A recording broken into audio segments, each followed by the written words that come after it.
Hey, to pair JBL Tune 500 or 520 the Bluetooth headphones with your Android phone, first of all, you just have to be sure that your headphones are turned off.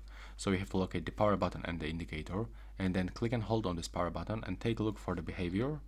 When it blinks like this, let me just catch focus. Okay.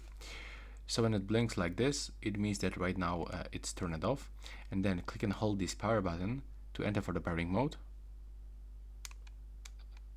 Now we have to wait until this indicator starts blinking blue, and now release. Next, on your Android device, you have to open the Bluetooth settings, then click to pair new device, and from available devices list you will have to get the JBL Tune 500 or 520. So click on them once, and then accept the pairing.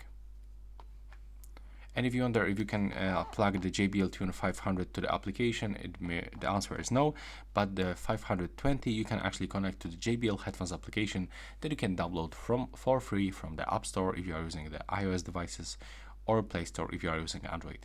Right now, please subscribe to my channel. Bye bye.